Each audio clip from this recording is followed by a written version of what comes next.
Oh.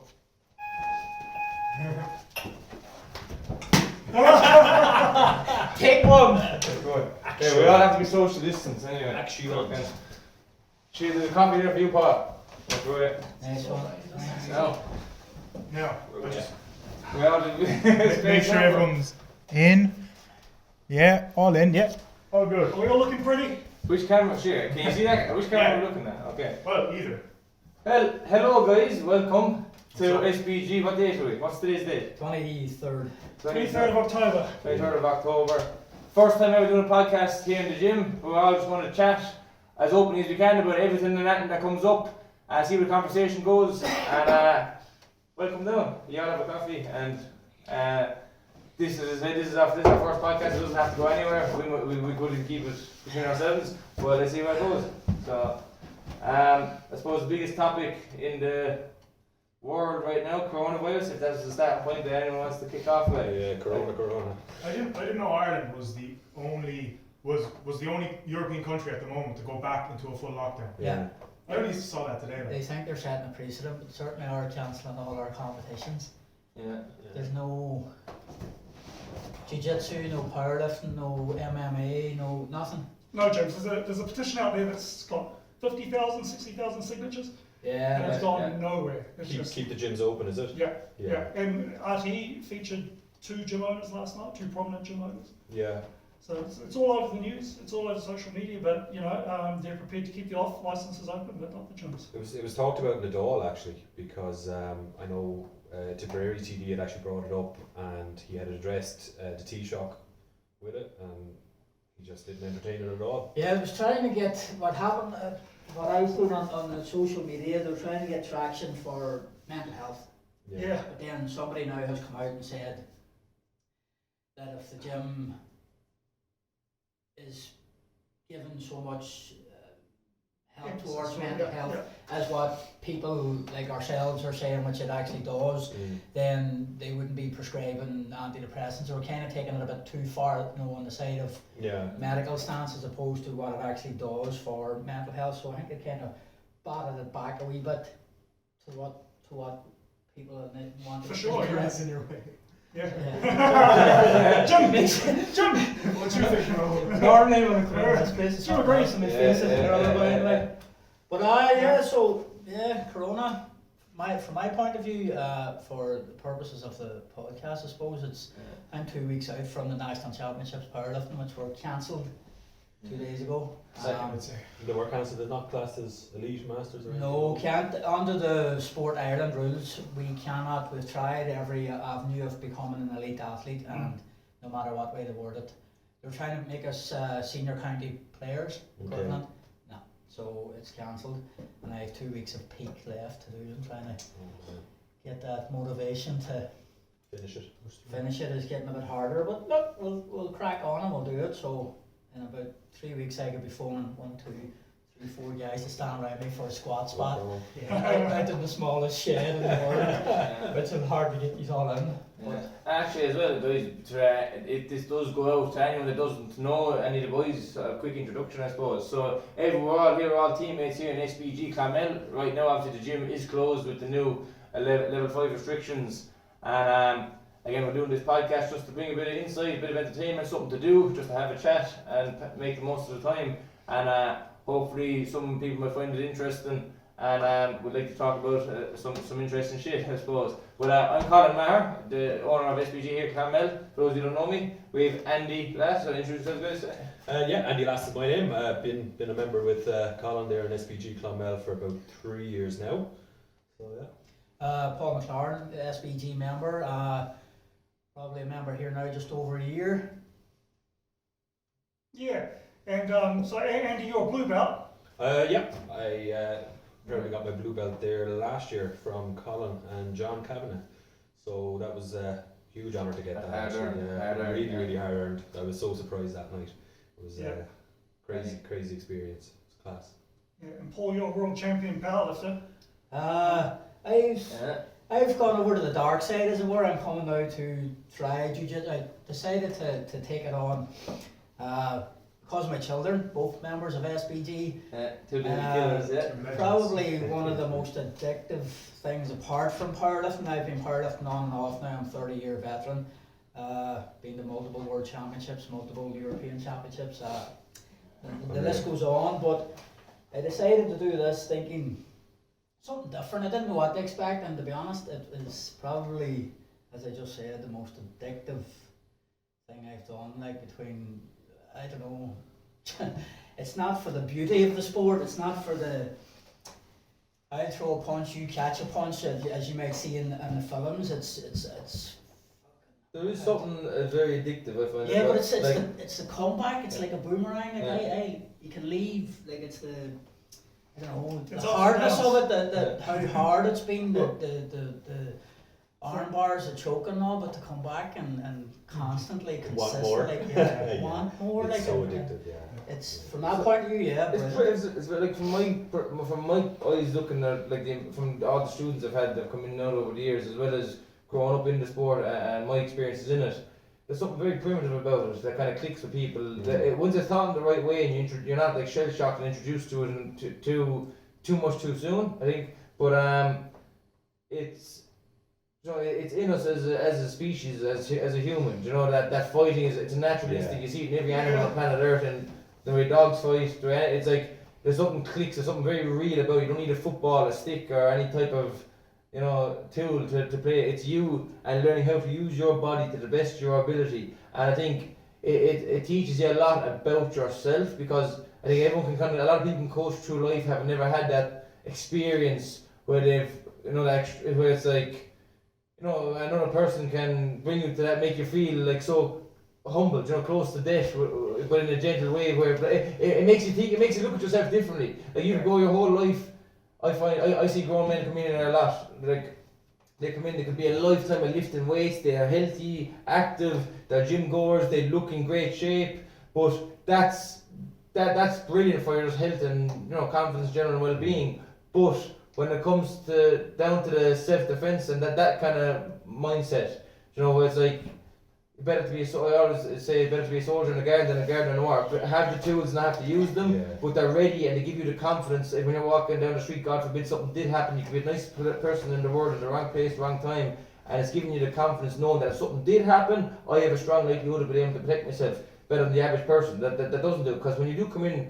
Like I see kids learning it from 4, 5, 6 who's just going to be normal to them as they get older if they stay at it. Yeah. But when I see a grown man come in his 30s, 40s, whatever, and women, and as I said, they could be in great shape, but then they get a little 15, 16-year-old kid they do that stuff you see in movies to them, and then they realise it's real, and it's like it's not bicep curls don't get you out of a choke or teach you how to land or evade a punch, and that's where it's like a life lesson that you've gone X amount of years before you realise, and it can really open your mind to a new kind of way of thinking, a new outlook on fighting as an art form and not just so violent, such a violent, chaotic experience, And like there is a skill and an art form here to learn, and there's when you see somebody that gets to a certain level of it, it almost looks beautiful and effortless. You can see the artistic side to it, And that's what I really try and. That's what I fell in love with, and I really try and pass on as a coach. And the lessons that go along with it. It makes you, I think, a lot calmer and cooler when it comes to arguments and the fight and the confrontations. You're better at a young kid would be more confident standing his ground and asserting his opinion, because he's not in fear of it escalating too physical, But if it did, they're confident in their ability to handle themselves, Every role is different, I think, isn't it? Fact. Like every single role. There's so many different variables and combinations that can happen, even if you're training with the same partner, say every night. Fact. But it's always different. And that's the No beauty two of it. grounds are ever the same. It's like a never-ending puzzle that you're trying to figure out answers to, or come up with the next move. You're trying to counter counters, and it's human chess, as they call it. It's an art, like martial arts. Yeah. The last bit is art. And again, another, if I was to dive into that kind of my martial arts philosophy, and when my student, from a day one beginner as a kid at 4 or 5, or a grown man or woman that comes in here, first and foremost, I look at them as a person. They come in, they're nice, respectful. I welcome every single person. I'd like to think I welcome the smallest person in the world the same as I welcome the biggest person in the world. As a person, if they're nice, you treat them accordingly. And everyone comes in as a day one beginner, you earn your stripes as you go, and I try and encourage the mindset that martial art is first, fight or second.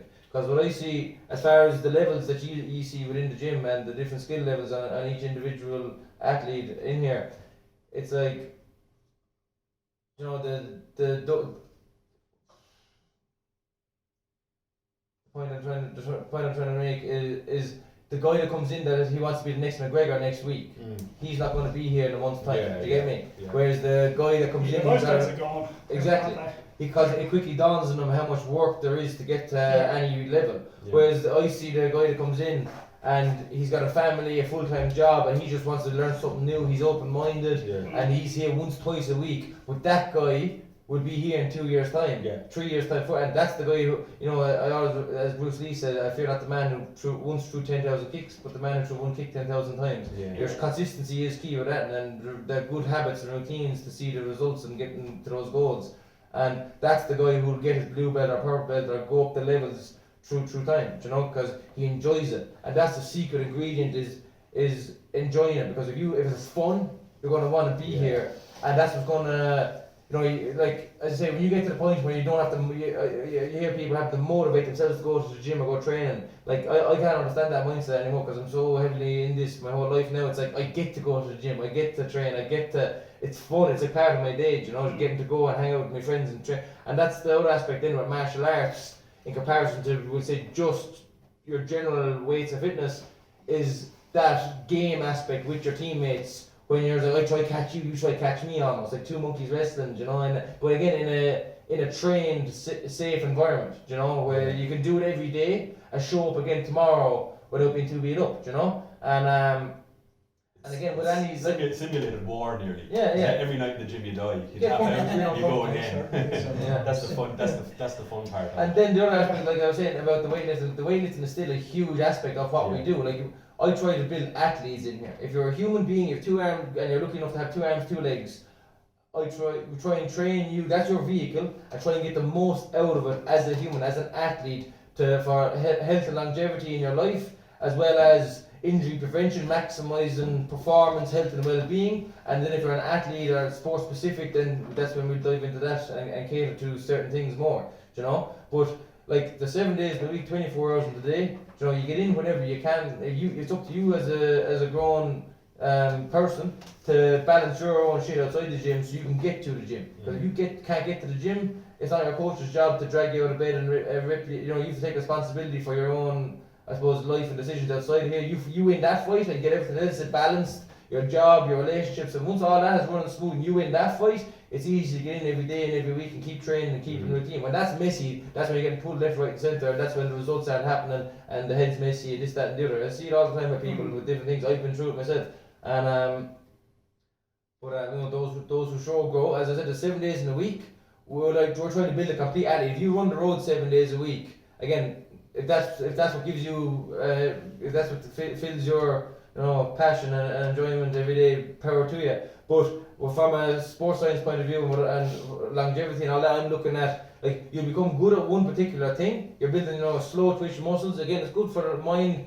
Again, if you're doing it all day, every day for years, that wear and tear on your knees and joints and hips and ankles and so on. But it's like unless you're running for your life, you know, when is that going to come in and apply in a real life scenario? And I think back to fighting being a very primitive, natural thing. It's like you're always ready. It's kind of like I try and train people to be athletes, whereas you're built, the 7 days in a week, a couple of days, and that's the hardest thing to find is the balance, and that's what I'm still trying to find and evolve as a coach here. How my training methods. Whereas you're working on your flexibility, your yoga, your movement training, your dexterity, agility, your balance. Then we a certain amount of time working on our strength and our power training to make you more explosive and have a certain amount of that fast twitch muscles, but at the same time you have endurance to last the time it is in a fight. The highest competition in the world in fighting, 12 threes in boxing, 5 5s in MMA, or fight to the death if it's a real life scenario. Do you get me? Yeah, I get you, but having said all that, Colin, like part of your coaching philosophy, I still struggle with it. Sometimes you'll just come out and say this thing about, I can't even remember it, but it's something like train for the street, but what's that? I always say think street, train sport. Think street, train sport. And what I mean by that, what I mean by that is, if I expand on it, is if you fall into the love of just doing the art side of things, so let's say jiu-jitsu, when you train jiu-jitsu, there's no hitting each other, there's no, it loses the real, and people can fall into the seductiveness of trying to pull guys in on top of them into their guard and trying to wrap them up in submissions. But if you jump into an MMA class and having only ever done jiu-jitsu, you'll quickly see that when you do that, guys will be trying to punch you and elbow you, and it shows you a little bit more realistic side of it. So what I mean by that is, whenever you're doing something that's a tangent of fighting, like if it's just boxing and I'm just focusing on my punches, or if it's just jiu-jitsu and I'm focusing on my submission grappling, I'm always trying to think, in this scenario, what if this was real? Could he headbutt me? Could he punch me? Could he try and do this to me? And that's why I'm always saying, okay, do have your go-to tactics and favorite moves, and if you like to do this, that, and the other when you're playing the sport of jiu-jitsu or the sport of boxing. But most people walk into the gym for the first day is to build their confidence, learn to protect themselves, self-defense first and foremost. So when you get too caught up in the sport aspect and the limitations of a sporting competition, you lose the realness of a real fight. If it was assuming there's no weapons involved, if it was just somebody that attacked you on the street and you weren't like surprised from behind, it's like that's what I mean by think street train sport. Can I have that mindset? Train sport. Exactly, that makes sense. You're trying to have that mindset all the time where you're being logical criticism. You're trying to question what the coach is teaching you to always make sure this would work in a real scenario. You know, it's like, and that's true. Having experience being a competitor in MMA as well as jiu-jitsu as well as other forms of martial arts, I try and have my grappling style. Is very like tying up the arms and posture control to make sure they can't strike you if they are on top of you. You know, from an MMA aspect, I punch you and stuff. You know, and then your go-to tactics. You're not gonna be jumping up and pulling guard and pulling someone on top of you in the middle of a street fight. I was gonna say, like, you're not. I love bearing bolos and all the crazy exactly stuff. They're fun. I'm not gonna do that. In MMA class or. You know, if exactly. God forbid a real life scenario, I'm not going to sit like, down to my butt and set exactly. No. Like in order to learn and involve my understanding of how the bodies move. If I'm rolling and I'm just rolling with a guy in jiu-jitsu class, I'll have fun. So like every person presents a different puzzle. So some guys, like if it's a day one beginner, I'd be letting them get on top of me, letting them do things, I'd move slowly with them to try and let them learn as quickly as possible and as safely as possible. I'm not trying to traumatize them by doing something to them. Then somebody who's a little bit better, but more experienced guys, I kind of flow around them a bit more. I try different. I play and I'm more competitive around them with somebody on your level. But it's like when you need to try these things to learn and see how the dots connect, and that's going to involve your overall understanding of the martial arts and the puzzle and that chess match that it is. Whereas again, when I'm playing, that's that part play aspect as well as the skill aspect as well as the workout aspect. You know, you're getting 3 birds with 1 stone. But then when I'm in MMA class, position over submission. You know, in a real fight, it's like if I'm on top, I'm not going to be diving on a fancy bear bowler trying to go to his, you know, because you've strikes involved. You're aware if you dive on something sloppy and you lose the position, they're on top of you now, and they have to deal with the consequences. You know, it's like so. It's like think street, train sport, adapt to the rules, but it's always resorts back to the street. Your self-defense. It has to work if somebody. And that's the argument there again, where it's like, you know, what I try and teach in here over what you'd find elsewhere is like we teach boxing. We teach you if you want to compete in boxing, that's an option. And the competition ground is just an option to go and test your skills and measure and see where you're at for yourself, see how good you are. And we're, you know, if guys don't want to compete amateur level all the way up to pro, we're here to support that and you know, give that opportunity to guys. But then the hobbyists, the guys who just love the lifestyle aspect, that's what I try to encourage. Like if you never want to compete, what you get out of it for yourself is priceless. What you learn about yourself, how I think the mindset it kind of teaches people, it teaches responsibility that if you don't put in the work, you're not going to get the results. So it teaches you that, and you can apply that to other aspects in life. You know, you can't blame anyone else. And then it's like, but like the realness of a real fight, there's no rules. It's not like you can only punch them. It's like you have to follow just boxing rules. It's not just Muay Thai rules. It's not just jiu-jitsu rules. It's mixed. And the closest thing to a real fight to train that way is mixed martial arts, MMA, when you can apply everything and you can kick, punch, knee, elbow, grab them, submit them, take them down. You takedowns, takedown defense, standing submissions, everything. You know, but you train it in a way that allows you to see skill improvements daily without getting busted, because not every day is where you're put in just fighting guys and getting busted up, and it's like, you know, there has to be a certain level of realness to your training if you want it to work, and especially guys that have competitions coming up. You know, they'll experience that most of them, the guys that are just doing it as a hobby, but it's like, you know, if you only do boxing, which I done as a young lad, I done karate first, followed by boxing, kickboxing, then into MMA. So I used to always think I was well able to hold my own, and you know this. But then you're learning you have two things to worry about. Yeah, the sweet science of boxing is beautiful. I love boxing. I love fighting. I look at it as one thing. I don't look at it as taekwondo, karate, kickboxing, K1, Muay Thai, boxing, wrestling, freestyle wrestling, Greco-Roman wrestling, sumo wrestling, judo, Japanese jiu-jitsu. It's fighting. Why is there rules? In a real fight, there's no rules.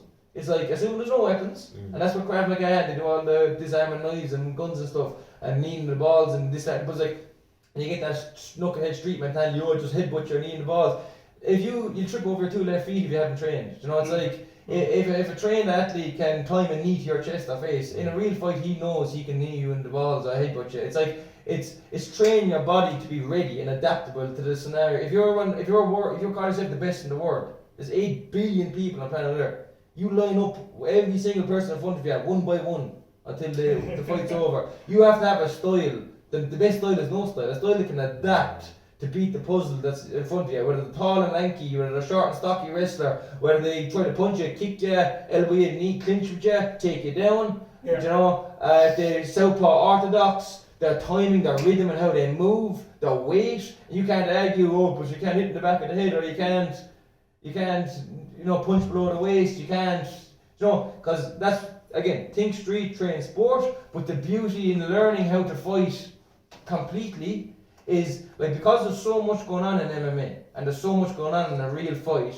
it's too much to digest to a day one beginner that comes in and doesn't know the depth of knowledge that's out there to learn. It's like you want to give it to them in bite-sized pieces. So you come to a boxing class, we're working on the skills of how to hit and not get hit, head movement, footwork, boxing IQ, angles, distance management, feints, setups, and your hands, and the sweet science of boxing. Okay, you take that and now come to a striking class. That we don't call it Muay Thai K1 because we've guys that fight Muay Thai, they fight K1, they fight kickboxing. You just adjust to the rules you're competing under. Whether you can't low kick or you can't knee or elbow in that competition. But then you're going to add, you're still using your footwork, head movement and hands, but now you have to adapt that style to when somebody can leg kick you or grab you in the clinch and knee and elbow you and try and sweep you or catch your kick. Like, it's different. And a boxer who's only ever boxed, they come out and stand in front of a guy with their hands up. And against a Muay Thai or good K1 fighter, they'll have their hands up and ready to box. They know their fundamentals of boxing, but now they'll be hacking you with the legs and the knees and the things that you haven't experienced, you know. Different and methods. Now, then add in. So that's what we had in those classes. Then you come to a wrestling class, a lot of athleticism, gymnastics, movement, learning how to build that body agility and throw your own weight around. As you say, learn to control your body enough to the point where you can control somebody else's. And if you can't control your body, how are you going to control someone else's, you know? And that's where gymnastics usually comes in. And the wrestler then dictates where the fight goes. Take the takedowns, takedown defense, judo, Greco-Roman. What works, what doesn't work. We incorporate the fence, you know, as a wall, and so on.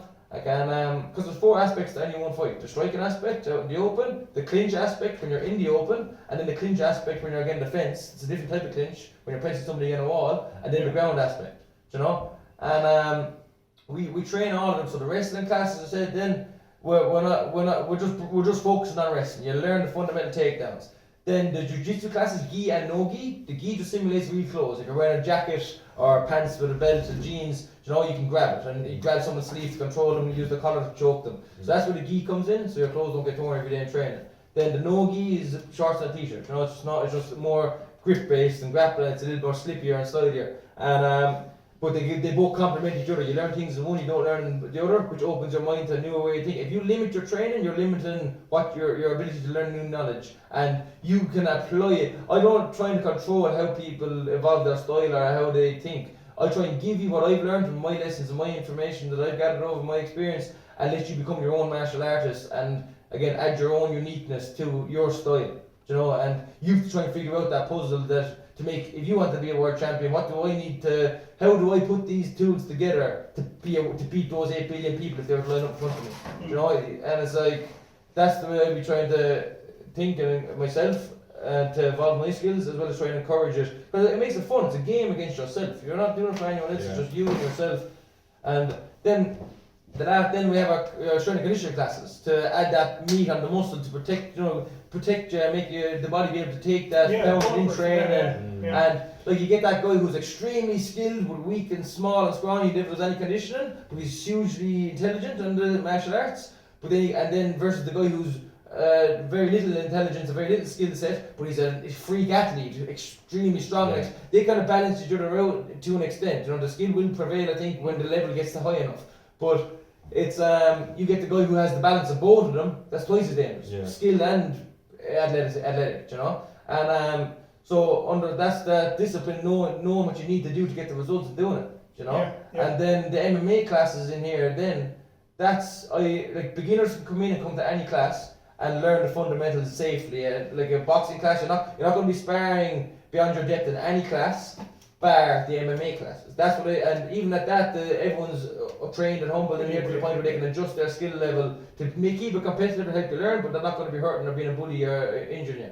And the MMA classes where you get the chance to, like as I said, I was years doing karate and doing these patterns and ketas on the floor and movements, and you go up the best, but you're always wondering, would this work in a real fight? You think it will, you thought it will, but until it's actually faced when you're actually in that scenario, you learn lessons, And it's limited by its tradition. Exactly. Yeah. But here in MMA training, we get to do it on a daily basis to see what works, what doesn't. You get the chance now to blend your boxing with your kickboxing, with your jiu-jitsu, your wrestling, your conditioning.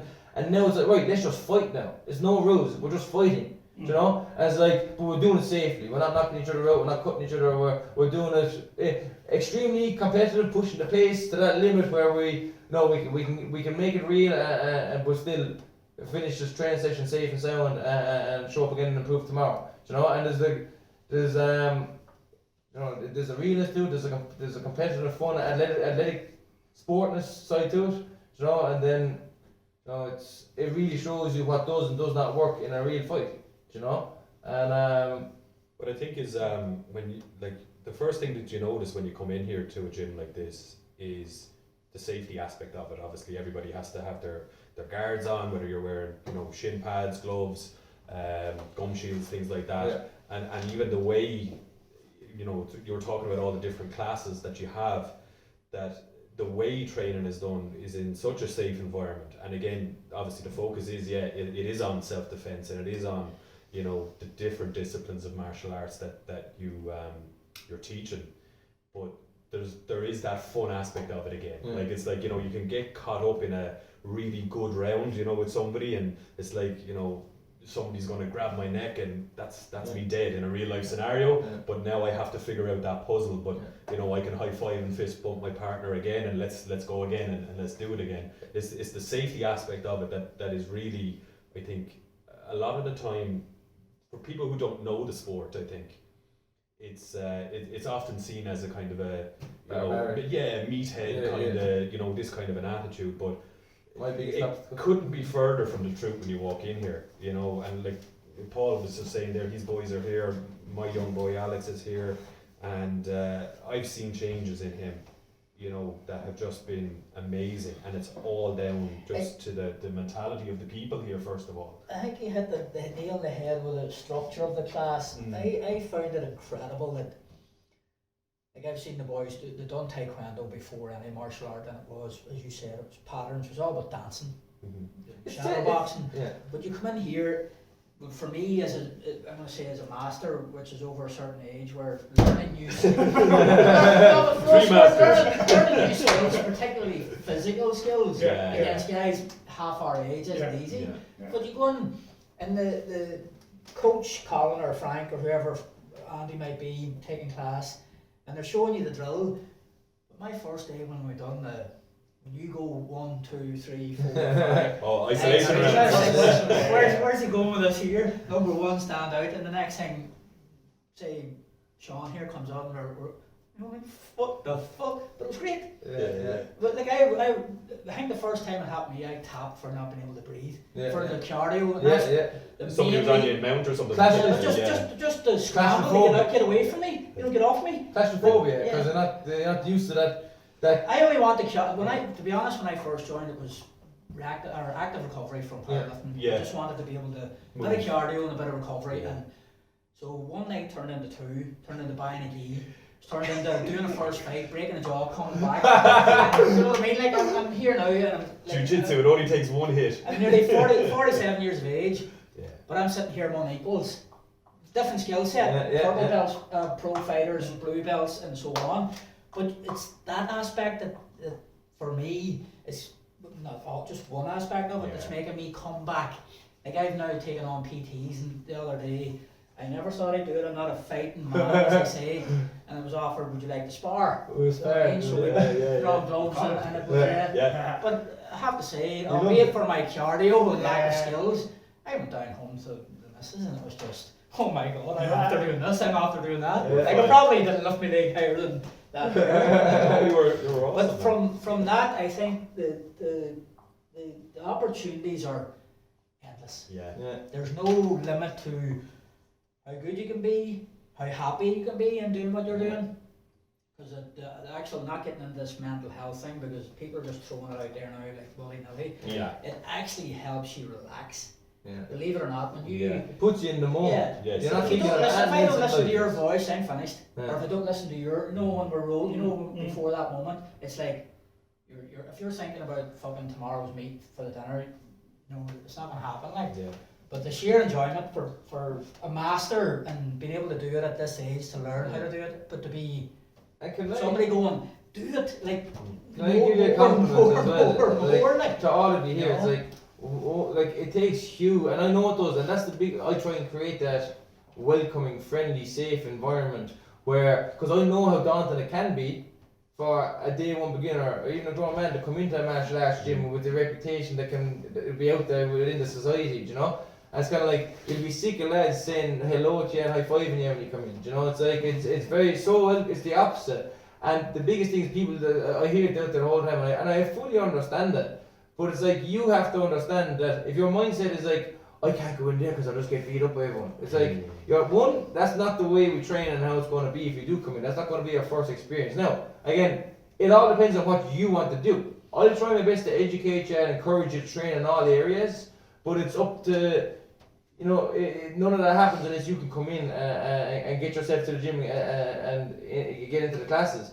But for a grown man to want to come in and that fear of having a little kid we'll say embarrass you, but it's like you need to understand that is normal and no one in here cares. Everyone that's in here that stays has been through that on their first day, and it's like there's two reactions. The person that comes in, sometimes obviously life gets in the way and that takes some people elsewhere, like job changes, this, that and the other, but like for the most part, if people come in and they're generally open-minded, they're like, right, I'm new to this, I've never done this before. I might be good at other things, but if I want to learn this, I have to accept I'm going to be new and a beginner and make mistakes, and that is okay.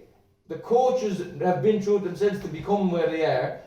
All the high-level athletes came in as day one, and I can tell you from my eyes, the highest level people in this gym have all started as day one beginners, not knowing up from down in the sport, and learning and stayed at it because they enjoyed it, they were open-minded, they enjoyed the challenges and facing the adversity to get comfortable being uncomfortable, and every day you come in, you're against yourself, you have to be there's no requirements, you don't have to be able to touch your toes, it's like, but come in and start, and you'll see fast improvements every day. You'll quickly see your anxiety levels hugely drop and your confidence grow because you realise what you were terrified about coming in and trying isn't all that scary, and we're giving you the tools to face those fears on a daily basis, and it's like I was just saying to you, Paul, and Craig, and giving you the compliments starting it when you did, it's like you're two examples of men, and Andy as well, obviously Trevi, that could, if we do put this up, there are other guys watching this thinking, oh, I wish I could start that, but am I too old? Or it's like, I see that the whole time. It's kind of like lads that want this, even the girls that are, it's like, they want to do it, but they're afraid of, like, we have programs, and that's that, look, you have to take that first leap. That's that curve. If you have that little flame to go off, and I'll give you that little push right now to try and get in, and when restrictions do lift and we're allowed to get back doing what we do, and it could change your life, but not in venture, not in gain. It may not be for you, but you'll only find that out through doing it. But to see what all the fuss is about, it does take that first leap to get in, which you have. And now looking with hindsight, it's only with hindsight you can talk about the lessons you've learned, kind of. Yeah, but see, the only reason I came here was because of my kid either. Yeah, I mean, I didn't want to come. Yeah, And not only that, And now you can't leave. now this is a new gym, but you park up Yeah. and you look at that sign.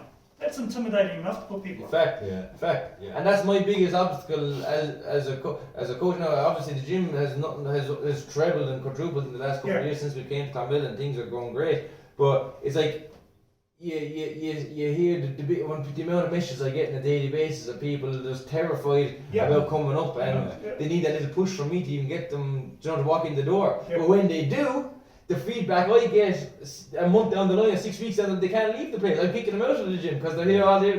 It's an addiction, and it's like they get, it's such an addiction when they really open. You have to be humble enough to first off come in and be coachable, and to have an open mind to see that there is stuff here that I potentially can learn and don't know. Whereas the people that come in and they think they know everything, and they're flexing and their chest and they're throwing guys looks and they don't last a week or two because they're not that coachable, and they're finding it hard to come to grips with their own weaknesses and flaws as a fighter. They get humbled. Yeah, it's like I said, you can have a 10-time boxing world champion come in, and a 16-year-old blue belt can take them down and submit them, and it's like you can either shy away, pretend that didn't happen, and go live under a rock and to pretend you never, and then just talk yourself up every time you're faced with that. And that's that fear, that's that uncomfortableness about exposing yourself to that weakness. Get comfortable being uncomfortable. I think that vulnerability. Exactly, vulnerability. And most people,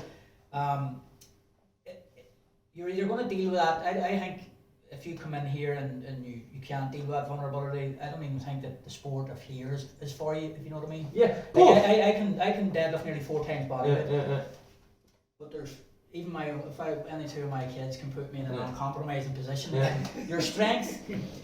The point I'm making is that coming from an elite athlete, which I don't determine, I'm not particularly liking, to another sport where you go in and I thought, it's going to be a carry over here. I'm going to run the ground. I'm trying to be able to do something here. Yeah. No, but see, going home after the first couple of evenings, going, oh my God. Yeah. Well, I firmly believe strength is never a weakness.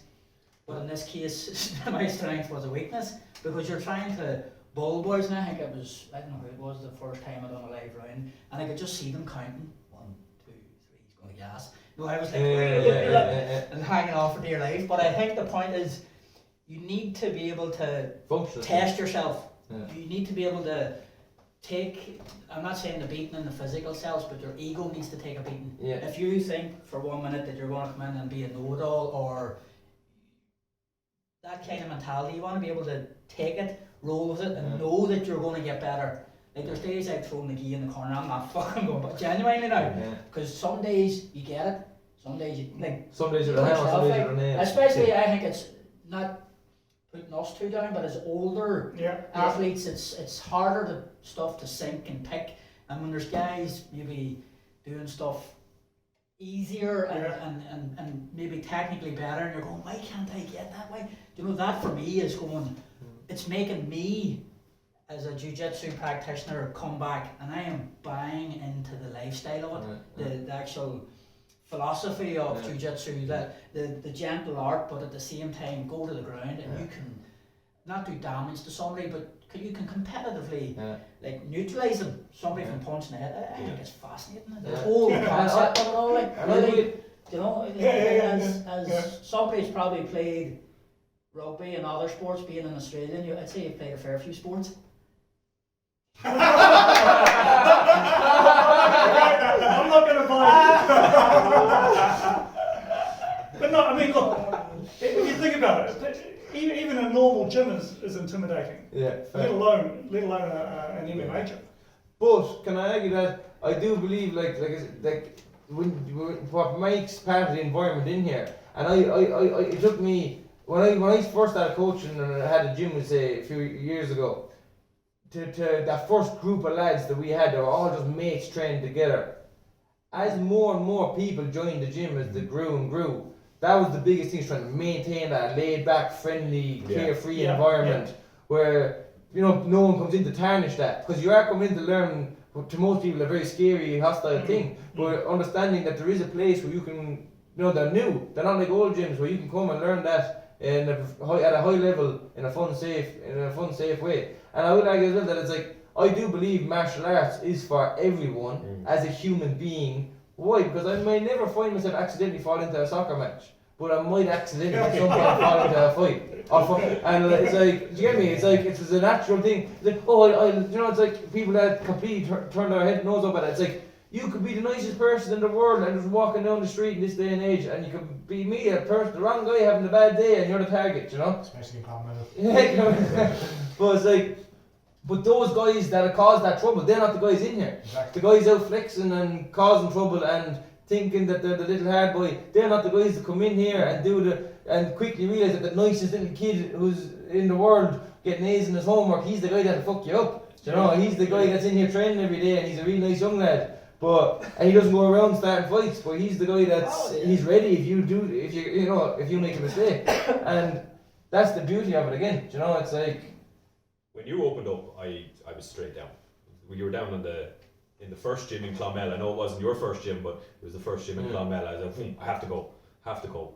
And you know what the setup was like down below. You weren't happy obviously with how cold it got in winter and things like that. I like the shabbiness of it. Reminded me of the old gym. Yeah. But like, Sean remembers the old gym. when you go in, once you go in, as Paul said, with an open mind, you're going in and you're zoning into the coaching first of all, and then the people that are in the class with you.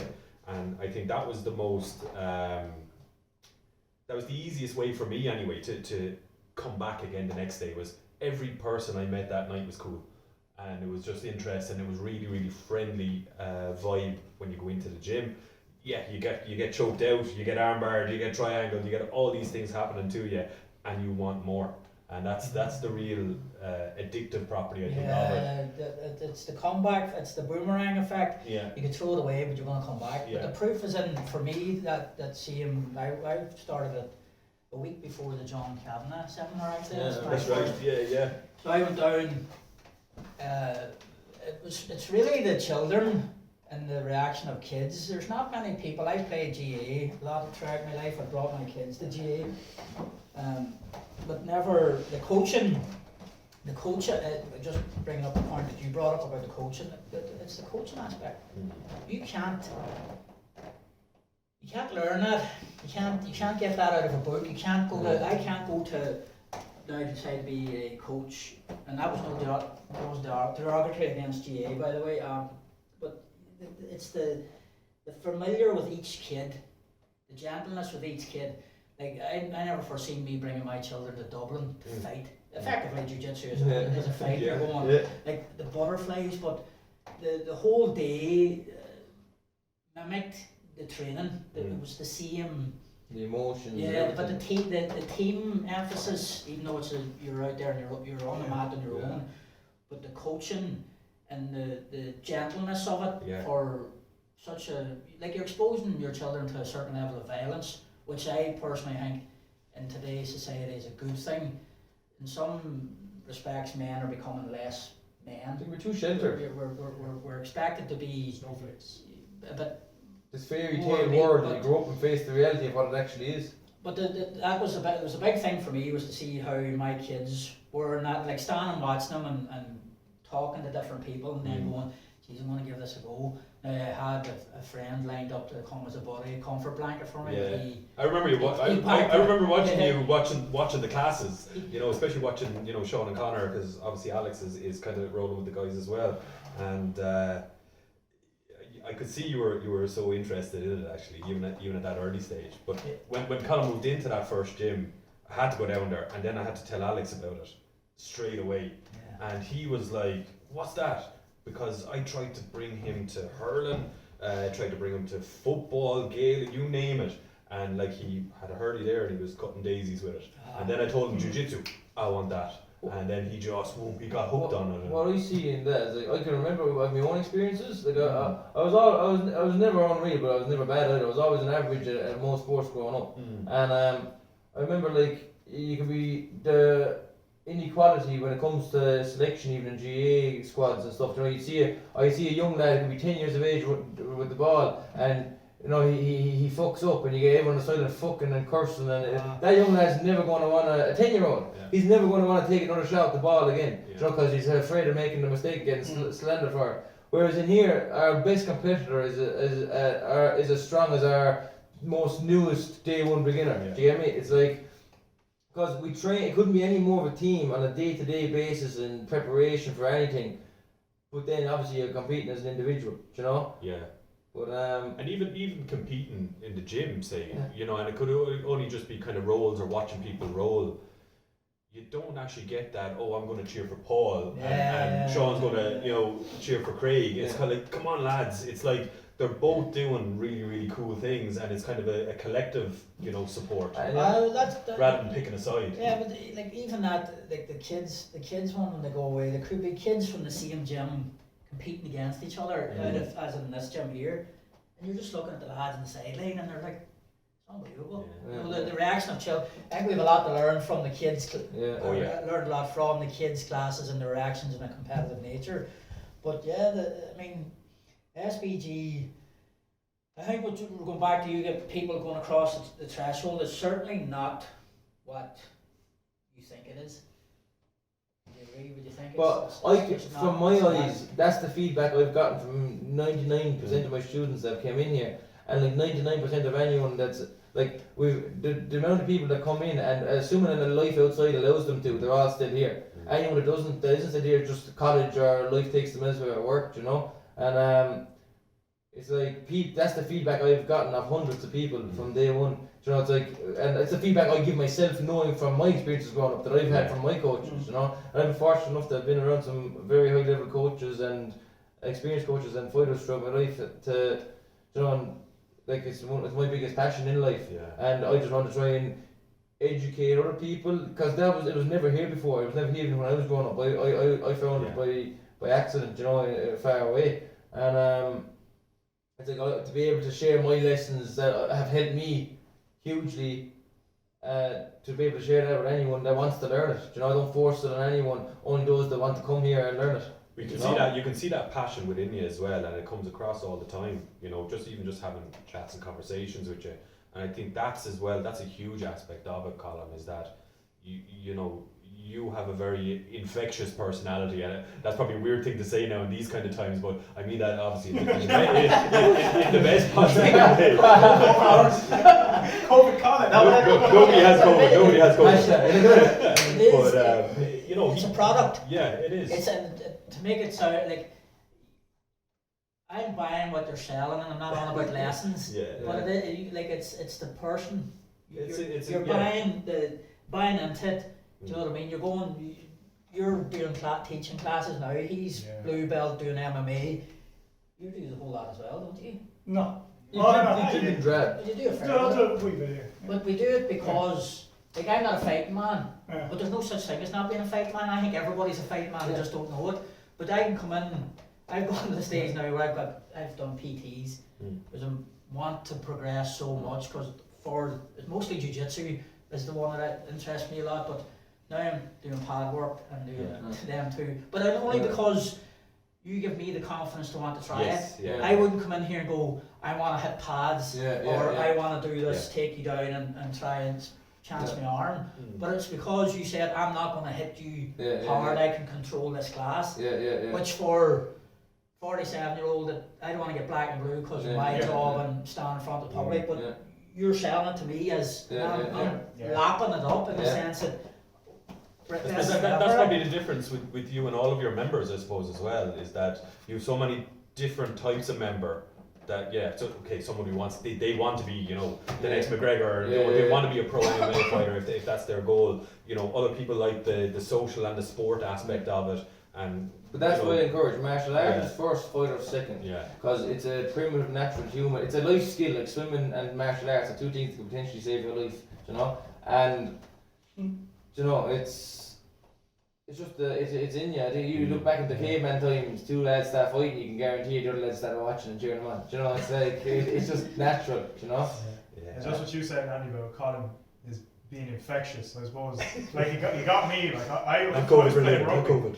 I was playing rugby and started going out in the pit. Yeah. Go back in the And then day. I was like, oh man, rugby's just not it. Like It's not this, it, no. this is it. Yeah. So I started training with you Yeah. full time, and now I'm obviously doing a bit of coaching. And like, I as the youngest dude here, I wanted to be like you. I wanted what you had in like the gym and coaching and everything.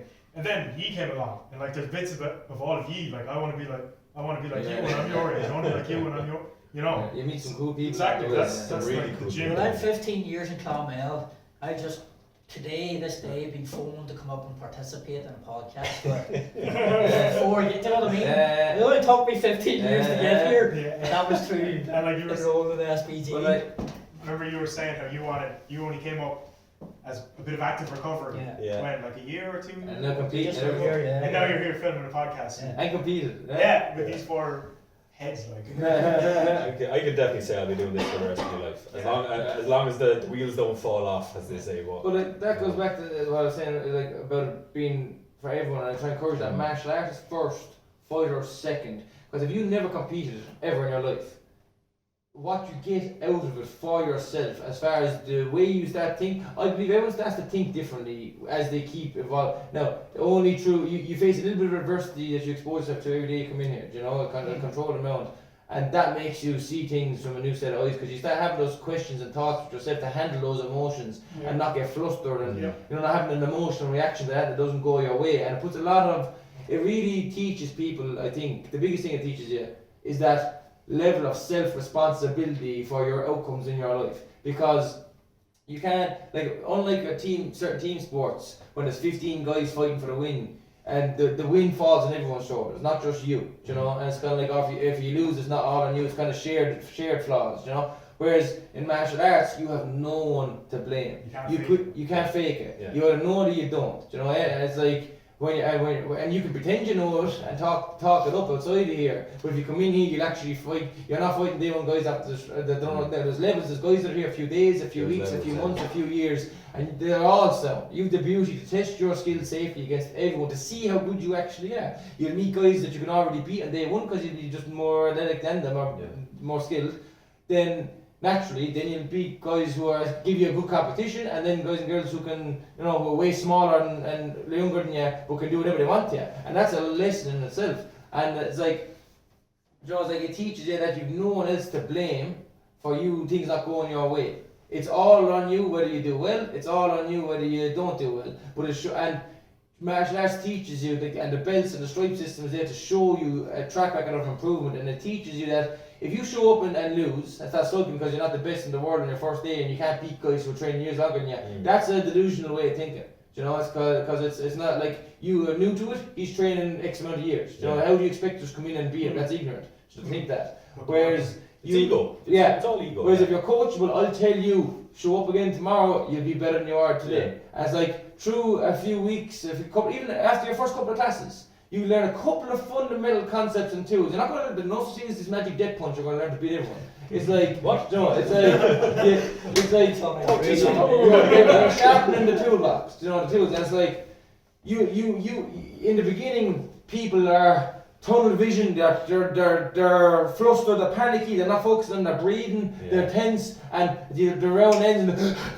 and like that. And that it puts you in the moment to the point where, let's say you start coming to your first few classes, you start learning a couple of sweeps, you know, and then eventually, you know, in the beginning you're going to be on your back. You know, a lot of guys are going to probably be able to hold you down and do things. Yeah. But eventually you'll be in the moment enough because you spend time there to get comfortable and comfortable. You'll be in the moment, and everyone has that first one where you realise you take that breath and that tunnel vision just turns off for a second. You kind of be more okay. I'm still alive here. And they're freaking out. Starts to stop a bit. You know, you start to learn to tread the water. You're not panicking and splashing and sinking yourself. You know, you start to breathe. Okay, I'm okay. Then you start to be in the okay. Well, what the coach showed me, I was in this position a while ago. What was he? Oh yeah, grab his arm. Oh, grab this. And then you buck your hips and I'm out of it. You know, and it's like that little victory and a moment of success where it's like, you know, you see. You didn't get that in your first couple of sessions. You might have been, you know, worse off. Whereas now it's like you got a moment of victory from something you were taught,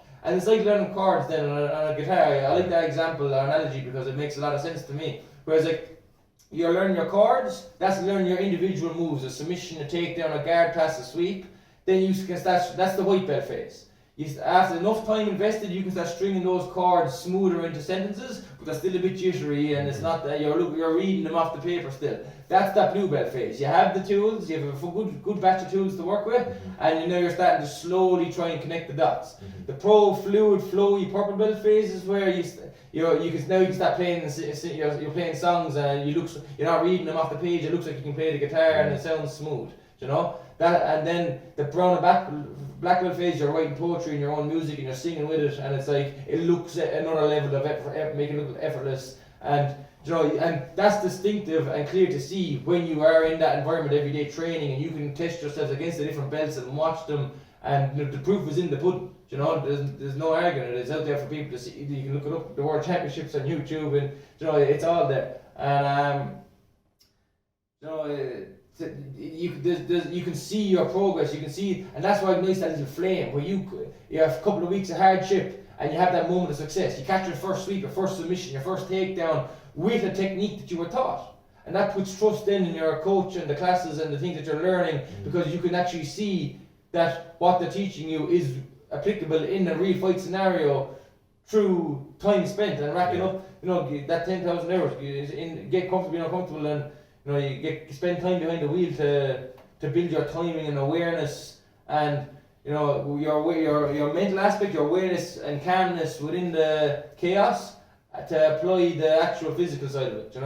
Your trained athleticism and what you've learned and all that. And like how you put the white belt phase, blue belt phase, they're all like the 4 stages of learning the skill, like unconscious and competence. Yeah. That's like the white belt phase, etc. I just got that thought. That's very. Yeah. And I love how you put brown and black in the same category. Yeah. There's only 4 stages. Well, we're talking the 4 that's stages. what I looked at it, Yeah, very good. Yeah.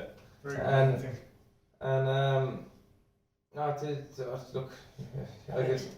I like to sit at the end of the class, sweat pissing off my belt line over there, key line here, just fucked. You're in that kind You of. just know you've had a workout.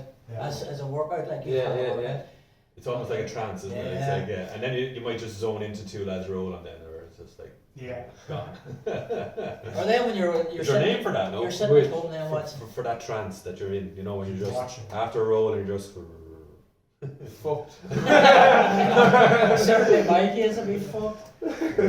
Yeah, I even love just coming and watching people roll. Yeah. You know, Therapeutic. I Interesting. find you learn so much. You learn a lot from just Unless you're a boxer your whole life and there's 2 lads jumping on the ground. You have to know. Yeah, You exactly. have to know the vocabulary before Come you give him a speak. hug and we'll see what it's like. Yeah. That's what drew me actually in the first place, even to jiu-jitsu. I didn't even know you had, the pit out in your house there was your first gym. But when you came in, as I said, I had to come in straight away because we were watching the old UFC fights. I remember UFC 1, 2 and 3, Hoyce Gracie winning it, and we literally, smallest guy in the octagon, literally just destroyed everybody. And it was like, what is he doing? And that just was so set up because it wasn't here. And that was in a time when he was not that big of a person, but that was about 30 something years ago now. There was the boxers, the kickboxers, the wrestlers versus the K1 versus the karate and the taekwondo. Everyone from any background could come and fight in this cage. Any weight. There's huge guys and tiny guys. There's open weight, open round, open rules. You could do what you wanted to win and beat this man. But the guy that beat everyone was the guy that knew jiu-jitsu. He beat everyone. And that was what spiked the ripple around the world and grew the sport to what it is today. And I still see it as being this big. To what it can get to so new in this region. I still find so the most educated people on it, I believe, are in this gym. It's like obviously there's other high level martial artists around this region in specific areas, but as far as the total evolved skill set, the highest level guys are in here. And it's like in this county anyway. And what's going to be really interesting to see is, because obviously we're talking about the different types of members you have. Your kids program is insane. oh man, the kids know. I think we're all, because I know your boy as well. He's 17 now. But so you have to start learning a lot faster. Myself and Paul have a little bit more time to get to that purple belt stage. My little kids now in here, I have 5, 6, 7-year-olds doing things I didn't know until I was 20. They're ninjas. It's like it's crazy. It's the level that they're at pick it now. up so quickly. And some of them seem so hooked, they love it. And the feedback from the parents is unreal. like the confidence out of the kids, how nice and respectful they are. There's no bullies in here. No. Do you know, it's like, do you know, it's cool to see, because it's like I can't wait to see this 10-year-old when he's 20 and then be killing us. Do you know, it's like, yeah, but again, they're the nicest, most respectful kid, and like people think it's violence. It's like I find the people, the nicest, most down to earth, open-minded people that I've ever met in my life are through martial arts. Whereas I can find some of the most narrow-minded, snobby, stuck-up people, and the people who are completely anti-martial arts and never in their life faced their ego, had that humble pie or that life lesson where it teaches you it's not all violent. No, I'm not saying that isn't out there. There is. You have to take it on a case by case basis as far as gyms and coaches. You know, there is. I'm sure those very hostile gyms out there where it's kill or be killed, which I've experienced even growing up. But I've also experienced the good part and the nice ones that I want to try and pass on and create here. Yeah. You know, where it's. You reap what you sow. Fact. Yeah.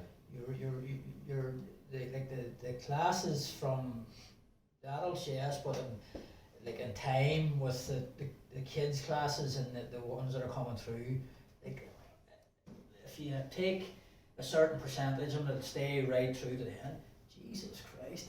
There's some trips of boys coming through the doors on a daily basis. Yeah. You know what I mean? Yeah. They'll be kind of going, saying to you, like you could have students who'll turn around and say, do you want to roll? And you'll be getting it tight, you'll go, I remember how many was 7. That's hopefully where you're going to be. Like that's their life ambitions. Like they're from a coaching perspective. I've had it again. Even in the last couple of weeks, a grown man that come in the first day. He's a roller, one of the younger kids.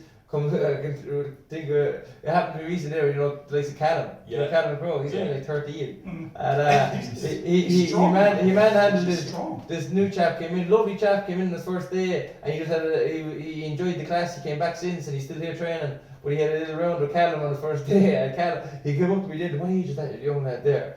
And I was like, head down, tail between the legs, and I told him the kid was 13 years of age. This is a grown man, like, and it's like, I believe it. It shows it, 13 years of age, he's not a big 13-year-old either, and it's just what he can do, just because he's coming here the last 2 years and he's training hard, he's very high level, and it makes you respect the art. And the science and and to me it's that curiosity of learning that new move you haven't learned yet, and it's like I'm doing this my whole life and I still feel like I know this much. But it's like I'm confident in what I do know, but I still know that it's endless what you can learn and how many different ways you can link these things together, these patterns and movements and positions, and in your way that you think will work best based on the particular puzzle that you're presented with, i.e. a person. I think that's a good thing. You can develop your own game. Yeah. Like I could be someday maybe say if I'm a purple belt, you're a purple belt, we could have two completely different approaches to the same puzzle, which is I've been in don't have to be. I don't have to solo on the field, take a point a certain way. Yeah. I can fucking develop my jiu-jitsu to suit my body size. Or I've been in gyms growing up where if they saw me throwing a new fancy kick in the bag that I couldn't do too well, I get slaughtered for it. They'd be like, again, like the kid missing the point that forwards don't kick the ball in rugby or this, that, all this shit. It's like, how are you ever going to get good if you don't practice? And it's like, that's what it teaches you. You throw enough shit at the wall, some of it'll eventually stick. And it's like, it's the kind of sport though that like even now you can see across all the members that come up here, everybody has their own flavour. They have their own unique way of doing certain moves and things like that. Even though the fundamentals are still the same, they just have a different twist to it. Some people are really, really good in the in the bottom game, like to play guard. Other people, are really, really dominant and like the pressure game. And that's what I'm trying to always teach. I'll teach you the fundamental and a logical way. And I'll explain the scenario and the move, and like if this was in this, as far as the points in IBJJF, Nogi, if you're for those guys that are going to go out and compete, I'll explain it to you as far as fight strategy in that competition to get the best chance of winning. But then always resorting back to the guys that are there. Guards, I've every sort of contact you can hire in the classes. So it's think street, train, sport. Apply this is what if this was a real fight, you wouldn't want to be doing this. I'll explain it from that kind of perspective, and I'll give you the tools to train yourself and self-improve and to be able to come, as I said, your own unique martial artist and develop the best style is no style. Like I said, I've been coached by some guys in the past that they wouldn't let you try shit unless they didn't teach you their way. You have to fight their style, their way, their pattern of movement. And again, it's like that's a narrow-minded because you're developing a set pattern that guys can figure out and learn to break. And you know, it's like you have to be adaptable, improvise, adapt, and overcome. As Conor said, you know, the best style is no style, and to be able to adapt to what puzzle or problem is in front of you. Yeah. You know, Well, that's why places like SPG and 10th Planet, they've broken the mold. They're not traditional models, and you know, The new it's age. a freedom. It's a freedom to just explore and do what you want. There's an identity to them, and then even within the gym, there's an identity to each individual as well, which is unique. It's like its own fingerprint. Yeah, like you said about flavour, like that's the art side. That people's personalities come through. yeah, it's very expressive. Yeah, exactly. That's again. Sort of a primitive way people can express themselves. You get to read body language, and you get to read. I don't know. It's very. I find when I'm doing rounds with guys, not just in jiu-jitsu but in MMA. Like MMA is the truest form. You really get to know the person. I find just so, without saying a word to each other. You know, just from if I done 5-10 minutes with a guy, or the more I do, the more I learn. You know, I get to really see who they are. You know, and I learn a lot about them. I think through just actual fighting. It's weird to say, but that's why at the end of rounds you're always like, oh, good round, man. Yeah, there's respect. Because you're like we've seen so much of each other. In this round, so we have so much respect for each other, and that's fact. It's it. Respect is earned. Yeah. A lot of people just expect it. It's like, but it's like you talk to me nicely, I talk to you nicely. Exactly, You come at if you start a conversation aggressively and emotional, you've already set the precedent there that's how it's going to be. So if you're going to approach me like that, why would you get so shocked if I react and give that back to you? Yeah. You know, it's like be civil. It's like you know, it's like. You don't know who you're talking to. Anyone could be coming, like back to the mental health and stuff. You could be talking to somebody and they could be going through the worst day of their lives. You could be, and you're giving. You know, it's like it costs nothing to be humble, and I feel like that's almost getting a lot more lost in society nowadays, and that people socially awkward, and you know, it's like you see a lot of it out there. But I find in here, then it's just like life goes on as normal. Everyone in here is like so down there to sound, and There's too many gadgets now. There's too many bloody social media things. You know, they're all literally just hooked on these how to things. behave. Yeah. I know we all have manners. Manners are easily carried, but there's certain things were expected of us now. Whereas the whole expression in here of jiu-jitsu or MMA or whatever, you can do it. I've yet to come in here and see anybody actually losing their fucking temper. Excuse my French. Back to the restrictions as well. Back to what we're in right now. Even like it's like. I still in 2020, I know there's a fine line between like what's logically right and with common sense versus what's law and illegal. It's kind of like the law is there to be amended and changed and it's created by humans, by men, by women. You know, it's like it's there to be. But why does it take a lifetime for us to see these changes and results? Why can't the system is broken in a way where we can't see those results in our lifetime or quicker? You know, as like how I still can't fathom. In 2020, knowing what we know in this day and age, how one grown man has the power to dictate how another grown man can live his life by signing a sheet of paper, or by, you know, it's like I know it's not as straightforward as that, but it's like mine and thousands like me and livelihood has been hugely affected by restrictions that are, you know, we can argue them. You know, it's like I think severely lacking common sense, and you know, Therein lies the problem. Common sense. What is it? Like you think a certain way. We all think a certain way. Yeah. But what you have to remember is what we might be able to see as the way forward or a solution to a problem. Some people are just fucking completely blind to that. Do you know what I mean? It's you think, oh my God, can you not actually see that? Can you not? Do you know what I mean? Stuff like that. There's times. Like we were hit the first time with the restrictions, the second time not as bad, but still bad. And you're going, but we could explain that to you, or we can do this a way that, like anybody around now, there's loads of pub owners yourselves who've done the restrictions, you've done all the stuff that's expected of you, but still you're being punished. And it's not because of the few. I just think they're, you know, as you said, they're not open to an alternative way to. And it's one thing in bringing up this argument and what's the problem, but I'm on about like how long it takes to fix these, you know, make amendments and create change. What's the solution? Where do you go about starting to create that change? Or like, I've that's the big I have question. a couple of different hats on me, obviously, with this and what's going on. Like, I can definitely say it's a genuine, serious world health emergency. You know, it is a pandemic. The virus is very, very real.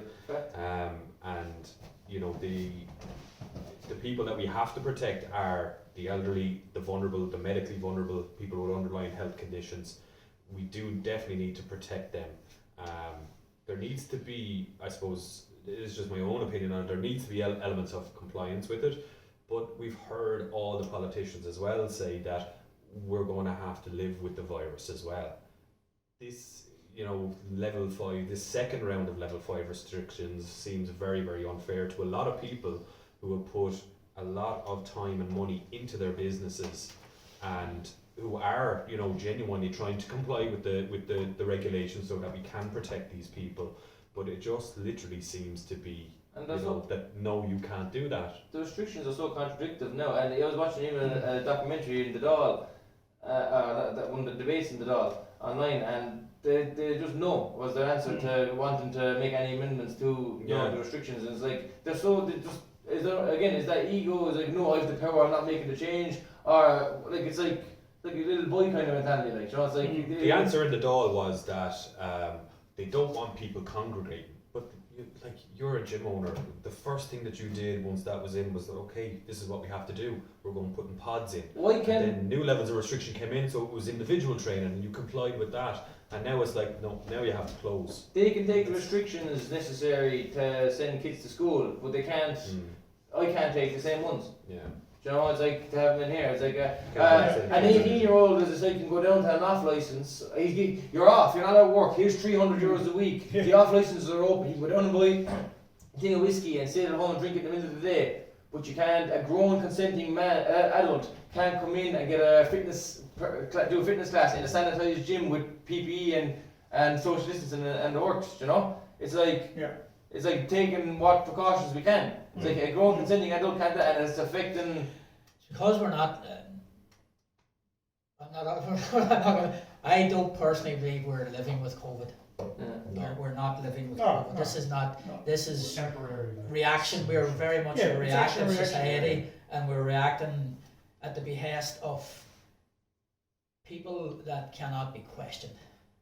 That you have a non-elected representative sitting up in front of you telling you what to do. More and more But dictatorship. just with so much science out there now that is completely flying in the face of the advice, but there's no willingness, because it's easy when you sit in an ivory tower of 200,000, 500,000 a year and say, shut it down.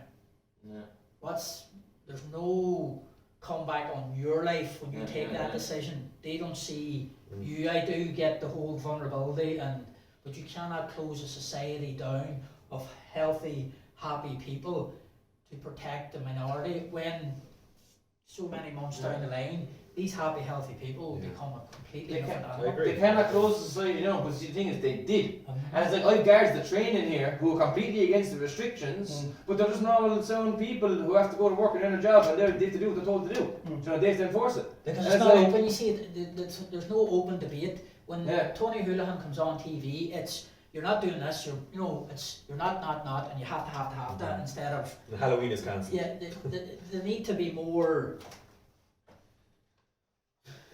We're all adults. But if we do, it's like you should look at any, I suppose you could say, revolution in history, or anyone that's ever, created big change. They give their life for the cause. Like, so many people have these strong opinions and want to do something, but they're smart enough to know that if they do step across the line, you're potentially, they'll throw, one man can decide that this man can go to jail and get locked in a cage for the next X amount of years. It's like, that in itself, that level of power for one person to have over another person is so beyond me in this day and age. It's like, and I'm not saying we don't need, we do need guards, like these arguments going on in America all the time right now as well. Like, we do need that. They do need the controlled peacekeepers is what, guardianship, that's what they're meant to be. But it's like, the level, giving somebody that level of power to be able to, it's against this country, I think we're locking her off to so many others. It's when you haven't perceived to have done anything wrong, like he just said. you've done nothing wrong. I don't do anything wrong in my business. You don't do anything wrong in yours, but you're being punished. And we're open since July, and we've had how many hundreds of people here day in day out since July taking the partial can. Not one, not even a sniffy nose, you know. And it's like three business owners here. Yeah. You're open with partial restrictions, yeah? No. Or dropping Well, the you can't click get and into collect you can't get into the shop without an appointment. You Yeah. have to wear full PPE. Yeah, I'm fully open, but because we're classed as an essential service, and Colin is fully closed.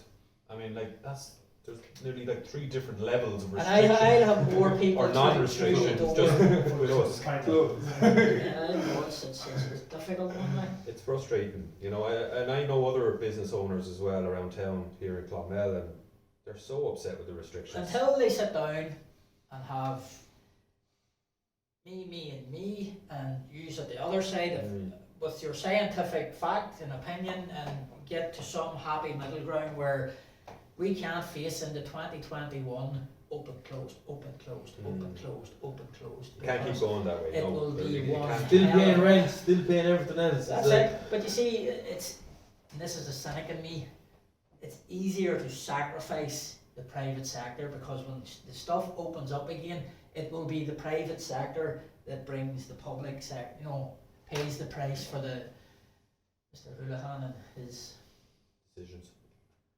decisions. It's look, Some it's a fine line, you know, because you like the other end of the spectrum. Then is you have these gobshites up protesting, and they are gobshites. They're anti-maskers, they're anti-vaccine, they're anti-everything, anti-establishment, and these people are idiots, you know, because as I said, it is a real virus, and I think everybody here kind of is all agreeing, you know, that this is obviously a serious situation that you know anybody in our lifetime has ever seen. You know, a kind of a once in a century event. Of a global pandemic, and I think we're all just trying to figure out, you know, what's the end game. I think the At the end of frustrating this. thing is taking your that freedom, right? we have no voice. No, yeah, that's The true. frustrating thing is that you can't stand up and say, I think, Yeah. because there's nobody. That's pretty much how I think that's coming across. Yeah.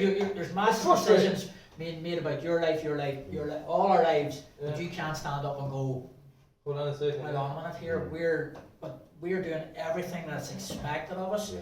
but you're still going to take my livelihood, or take this, or take this, or take this. And if you go against it, you're a criminal, you get locked in jail, you get a fine, you're fucking. It's like, where the fuck can I stand up for myself in this? You know, it's like, we're lucky enough to be born in the economy we're in, you know, compared to some obviously countries worse off. And it's like, you don't need much, you know, just the freedom to be able to live life in your terms and get on and enjoy the time you have, as long as you don't bring harm to anyone else. Do you get me? And it's like, they're blowing it out like if you go meet a friend for a coffee, you're killing people, like. You know, it's like, there's a lot of stuff lost in their message, and how they're trying to get the message across is, for me personally, I don't believe in the restrictive measures that were being placed upon us. Maybe at most level 2. That's me personally. Like, I've done a fair bit of, and I'm not a conspiracy theorist. I've done a right bit of scientific research. yeah, And whilst coronavirus can kill, yeah. the risks, the crime doesn't fit the punishment for the average Yeah. person. Like, in my own experience, even with that, I studied health science and nutrition in college, so I'm fully aware. Like, we done pathophysiology, biochemistry, or all about the studying diseases and stuff. And like, I stand by a lot of like the certain health and safety measures, as far as the hand washing, the masks in shops. I respect that. You know, just to, again, I don't mind things like that. Like for the sake of trying a mask, you could potentially be protecting. You don't know who you're walking past. Their DNA and their reaction, their body's reaction to it could be different to yours. So you respect that. So that's just Courtesy. being It's common courtesy sense, and yeah. civil in the Yeah. society. Well, washing your hands is common sense. We're like, You think that? We're all- you think that, Paul? Ireland is not that big. 5 million of us. Like, we're like on this little island. We're like a big tribe, a big family. Like, everyone in here, like, things can change quickly throughout the country. You know, once it's on the news or something, everyone sees it. Word gets around quick here. Yeah. We're small, so it's like, for the sake of getting on with life. You know, it's like how we go so backwards with it. You know, it's like. But life's going to have to go on. Life at the minute is on hold, but it's going to come to the stage where they're going to have to come up with a plan to live with it. Gym's going to be forgotten about. Like what? Like like, are we going to be allowed ever open again? Back to norm. No matter what was normal. You know, is it maybe a new normal? But like, we have to. Well, no, it's going to be a new normal. we have to adapt, obviously. Yeah, but This is just like Do you think it's going to be a new normal, or do you think it's it's going a to? new normal. I mean, it's not This that it's for now. planned, and it's not that I'm a conspiracy theorist, but look at the history. It started probably we with can do that shit SARS, if you want. and then bird flu, and then swine flu, Yeah. and now this. So next year it's going to be a worse one. It's going to be 1 in 10 people dying, or 1 in 8 people dying. Mhm. The big one hasn't hit us yet. But again, the freedom of a grown man not deciding how another grown man can live his life. What like? You would hope that. Imagine why that power to do that to the guy signing the paper. It's like no, with no argument, no debate. Like you said, no debate. Where's our voice? How can we? You know, it's because that's what causes public anger and outrage. It's like because there's a lot of people that I'm sure feel the way I feel, but will be much quicker to react and do But there something is about no. it. You know, it's like This I mean, lockdown there's is more very people much that feel different against than that. last. yeah. Aren't they there to? Different strokes. Keep breakdowns at the I think Yard people are Building. just they're tired of it now. You know, they're like the first lockdown was really heavy on hard on people because it was a really hard lockdown. This lockdown isn't as harsh as the last one. Yes, if they open again. Yeah, but with that being said, like the runoff for this with people with mental health in this country it's already overwhelming the mental health services in Ireland, and we've had a bad record of mental health in this country anyway pre-COVID. Now it's compounding the situation. The fact that gyms then are closed, you're removing an outlet for people, and we were talking about jiu-jitsu there earlier on. You know, as you know, a really kind of a serene, and it's almost like meditating when you're in a live role or a live exercise, and like even that aspect of the training is gone, right? So that's fine. Look, we'll do our individual training, but to remove the gyms from everybody, In person training. it's crazy. 1-to-1. Yeah. With a mask on. Yeah. It was grand in the Distance. summer. Summer's fine, right? We'll deal Right. with it. But now it's winter time. We should be able to, do training. Yeah. Paul said that Human we're beings growing. need human beings. We need. We're social creatures. Yeah, we need gyms. We need restaurants. We need to go and sit down with each other. You need all. But there's one thing that probably is. Your man that signed that form to make this legal probably never went to the gym in his life. But you So know, it's Dylan, like- and not once throughout this there's been any proactiveness as get out and exercise, do this, eat well, take your supplements or whatever the case may be. It's all doom. McDonald's is the essential service that Yeah. has to stay open. Yeah. But you can't come up with I don't know. Anyway, 2021. Let's 2021 would be. let's be here. Let's have it. Bring it on. We'll go down, clear out my shed, throw up the mats, go. and go the Dramala Open. You're on a voice. Underground. Fight It's club. there. Fucking dead. Good stuff, Guys, guys. thank you very much. Unreal. Us, we call it there. Episode 1 in the book.